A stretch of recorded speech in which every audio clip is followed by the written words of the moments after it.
तो मूवी शुरू होती है और हमें एक बर्फीले इलाके में डेंजर नामी एक फॉरेस्ट ऑफिसर को दिखाया जाता है। डेंजर यहाँ पर डिफरेंट स्पीशीज को स्टडी करता है और इन सब में वो ईगल्स को बहुत फैसिनेट करता है। डेंजर यहाँ के एक ईगल कपल की स्टोरी भी सुनाता है जो कि किंग और क्वीन है। उनके 2 बेटे भी हैं जिनमें से ही एक को अगला राजा बनाया जाएगा, मगर फिलहाल वो बहुत छोटे हैं, इसीलिए वो अपने बच्चों का बहुत ख्याल रखते हैं, खासकर बाकी ईगल से, जिनमें से बहुत से किंग ईगल के दुश्मन हैं। और इन्हीं में से एक दुश्मन जब किंग पर हमला करता है तो किंग बहुत ही बहादुरी से लड़ता है, लेकिन उसका बैलेंस बिगड़ने की वजह से वो सीधा नीचे आकर गिरता है और पत्थरों से लगने की वजह से उसकी मौत हो जाती है। डेंजर जब किंग ईगल की लाश देखता है तो उसे बहुत दुख होता है। तभी वहाँ पर खिलर नाम का एक शिकारी आता है जो कि किंग की बॉडी को ले जाने आया था। खिलर इस पहाड़ी इलाके में अपने बेटे लूकस के साथ रहता है। खिलर की वाइफ की डेथ के बाद खिलर इमोशनली काफी डिस्टर्ब रहने लगा था और इसी वजह से उसका और लूकस का रिलेशन बहुत ही इफेक्ट हुआ। अपने डैड के रूड बिहेवियर की वजह से लूकस अपनी मॉम को बहुत मिस करता है। वहीं सीन चेंज होकर हमें मदर क्वीन को दिखाया जाता है जो कि रात गुजरने के बाद समझ जाती है कि किंग ईगल अब वापस नहीं आएगा, इसीलिए अब उसे खुद ही इन बच्चों को पालना होगा और इन्हीं में से किसी एक को राजा भी बनाना होगा। और इसीलिए जैसे जैसे ही ये बच्चे बड़े होते हैं तो किंग बनने के लिए इनकी लड़ाई भी बढ़ जाती है,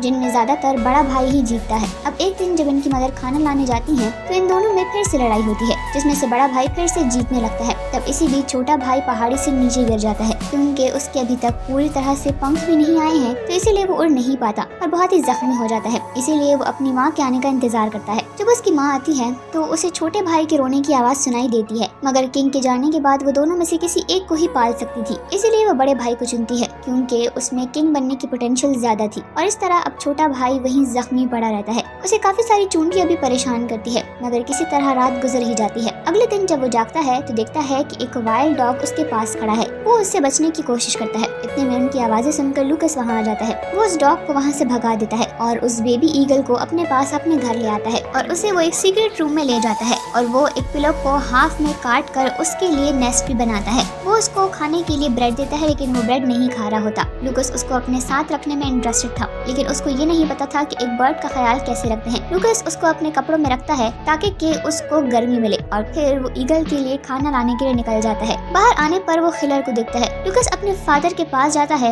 और उसके सोने का वेट करता है। खिलर जब सो जाता है तो लूकस उससे शिकार का खाना चुरा कर सीक्रेट रूम में आ जाता है। वो चुराया हुआ खाना वो ईगल खाने लगता है और लूकस उसे देखकर खुश होता है और बस एक ही दिन में उन दोनों के दरमियान में दोस्ती हो जाती है। फॉरेस्ट ऑफिसर उन दोनों को देखकर काफी खुश होता है और वो फैसला करता है कि वो उस बेबी ईगल को बड़ा करने में हेल्प करेगा क्योंकि ये उसको आता था। अगले दिन लूकस अपने फ्रेंड के लिए नेस्ट बनाता है। वो उसके लिए वॉर्म्स भी कलेक्ट करता है, मगर ईगल को उसमें कोई भी इंटरेस्ट नहीं था। वो ऑफिसर उनके घर आता है और उसे बोलता है कि वॉर्म्स ईगल के लिए हेल्दी नहीं है। वो उसको एक डक लिवर देता है जिसको ईगल खुशी से खा लेता है। वो उसे ये बात भी करता है कि उसको ईगल को धूप के लिए भी छोड़ना होगा ताकि कि वो धूप ले सके, उससे उसके फेदर की ग्रोथ होगी। एक दिन लूकस खिलर के साथ काम कर रहा होता है। खिलर उसे बात करता है, लेकिन लूकस उसकी तरफ ध्यान नहीं दे रहा होता। खिलर उस पर चिल्लाने लगता है और गुस्सा होकर उस पर और भी ज्यादा चिल्लाता है और काम करवाता है और पूरा दिन उसे कहीं भी नहीं जाने देता। रात को कुछ जंगली फॉक्स खिलर के घर में घुसते हैं और वो सारे ही हेन्स को खा लेते हैं। खिलर गुस्से में लूकस को ढूंढता है क्योंकि उसने ही रात को फार्म का दरवाजा खुला छोड़ दिया था और वही लूकस उस मूवी को अपने सीक्रेट रूम में ले आता है ताकि वो उस ईगल को खाना दे सके, लेकिन तब तक फॉक्सेस वहाँ पर पहुँच गई थी। लूकस उनको वहाँ से भगा देता है और फिर वो पूरी रात उस ईगल के साथ गुजारता है और उसके सोने के बाद वो अपनी एक फैमिली बाइबल को उठाता है और वो 2 भाई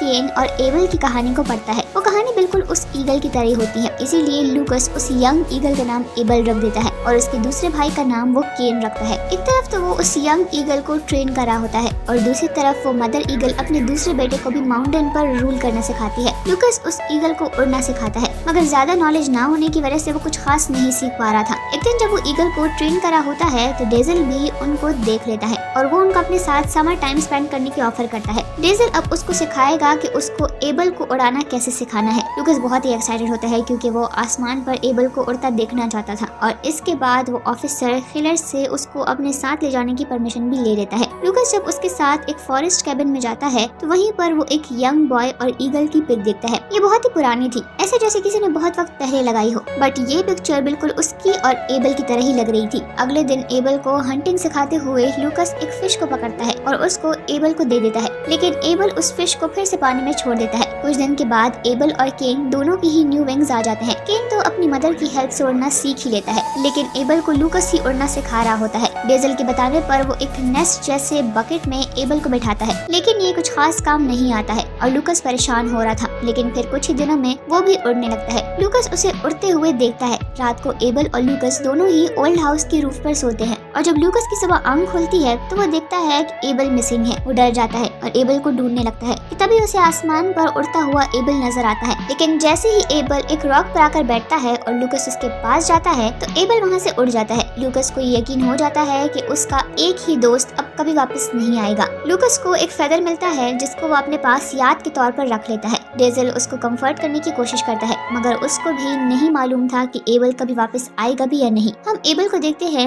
जो कि जंगली जानवरों पर अटैक करता है, लेकिन एंड में खुद ही जख्मी हो जाता है। एबल की लाइफ इजी नहीं होती क्योंकि उसको खुद को खिलर से बचाना होता है और अपने भाई केन से भी, जो कि अब एक अच्छा फाइटर है। लूकस बहुत ही दिनों तक एबल को तलाश करता है और जब वो उसे नहीं मिलता तो वो थका हुआ वापस जा ही रहा होता है कि तभी पीछे से ईगल वहाँ पर आ जाता है। लूकस उसके उस फेदर को स्टोन पर रखता है और खुद एबल के साथ घर वापस आ जाता है। अगले दिन डेजल लूकस को हंटिंग सिखा रहा था कि खिलर के आते ही लूकस वहाँ से भाग जाता है। खिलर उससे कुछ रूडली बात करता है और उसे धमकाता है कि लूकस उसका बेटा है। अब लूकस और डेजल दोनों मिलकर एक हंटिंग मेथड एबल को सिखाते हैं। एबल काफी कोशिश करता है, कई बार गिरकर उठकर आखिरकार वो सीख ही जाता है और फिर वो अपने लिए हंट भी करता है। सब ठीक चल रहा था। एक दिन डेजल लूकस को बताता है कि एक दिन एबल उसको छोड़कर चला जाएगा क्योंकि असल में वो एक वाइल्ड एनिमल है और उसे आखिर में वाइल्ड जंगल ही जाना होगा। कुछ दिनों के बाद वो दोनों एबल को एक बहुत ऊंचे पहाड़ पर ले जाते हैं और वो उसकी फीट पर एक फ्रेंडशिप ब्रेसलेट भी बांधता है और लूकस उसको ये एक आखिरी फेयरवेल देता है, जिसके बाद एबल वहाँ से उड़ जाता है। इसके बाद विंटर सीजन शुरू होता है और हम देखते हैं कि एबल को हंटिंग में काफी मुश्किल हो रही होती है। वो रैबिट को पकड़ने की कोशिश करता है, मगर बर्फ होने की वजह से वो हमेशा फेल हो जाता है। बहुत स्ट्रगल करने के बाद वो फाइनली एक छोटे से जानवर को पकड़ ही लेता है और उसे पकड़कर वो नदी में कूद जाता है और उसका शिकार करता है और ऐसे ही टाइम के साथ साथ वो हंटिंग सीख जाता है। वहीं पर लूकस अपने फ्रेंड को अभी तक नहीं भूल पाया। वो उसके फेदर्स को अपने पास सजाता है। उधर खिलर जानवरों को पकड़ने के लिए बहुत सारे ट्रैप्स लगाता है। लूकस वो सभी ट्रैप्स हटाते हुए नजर आता है और वो उस जगह पर भी जाता है जहाँ पर वो एबल के पास रहा था।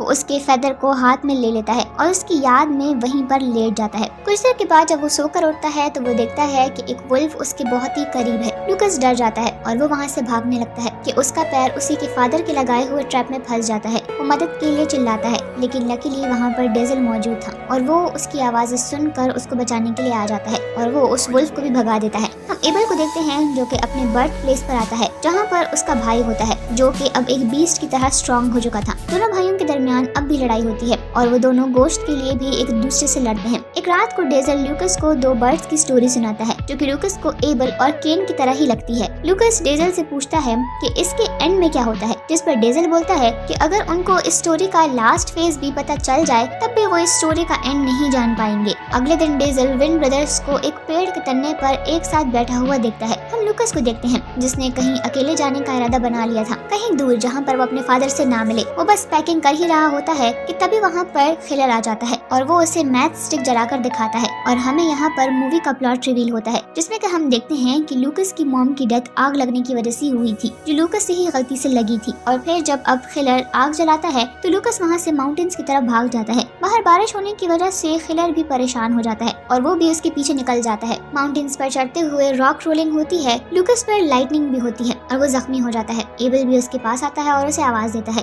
खिलर भी उसे ढूंढ ही लेता है और वो उसे अपने बिहेवियर के लिए सॉरी बोलता है। आज खिलर पहली बार उससे ऐसे बात कर रहा था और लूकस उठने के बाद एबल का नाम लेता है। और जब थोड़ी देर के बाद वो दोनों वहाँ से जाने लगते हैं तो हम रॉक्स के नीचे किसी ईगल की डेड बॉडी देखते हैं। कई साल गुजर जाते हैं और लूकस ने एबल को नहीं देखा और उसके अपने फादर के साथ रिलेशनशिप अब ठीक हो चुके हैं। वो दोनों माउंटेन्स पर जा रहे होते हैं कि लूकस को एबल की प्रेजेंस फील होती है क्योंकि वो उसकी डेथ को अभी तक एक्सेप्ट नहीं कर पाया था और उसे उम्मीद है कि वो उसके पास जरूर आएगा। लेकिन खिलर ऐसा नहीं मानता था। वो उसे बोलता है कि वो मर चुका है। उस दिन जो डेड बॉडी उनको रॉक से मिली थी वो उसी की थी। वो ये सब कुछ बोल ही रहा होता है कि तभी वो साइड पर देखता है और वो लूकस को अपने हाथ को फैलाने को बोलता है। वो पहले तो हैरान होता है, लेकिन फिर अपने फादर की बात मानकर वो अपना हाथ फैला लेता है और वो देखता है कि एबल उसके पास आकर उसके हाथ पर बैठ गया है। और हमें यहाँ पर पता चलता है कि उस दिन वो डेड बॉडी एबल की नहीं केन की थी। लूकस बहुत खुश होता है और अब उसे अपने फ्रेंड की भलाई के लिए उसे गुड बाय करना था और लूकस उसके हाथ से अपना वो ब्रेसलेट भी उतार देता है और उसे उड़ने के लिए छोड़ देता है। लास्ट में हम देखते हैं कि एबल अब किंग है और वो अपनी क्वीन के साथ रहता है और अपने बच्चों का इस दुनिया में आने के लिए वेट कर रहा है। और इसी के साथ ये मूवी यहीं पर एंड हो जाती है।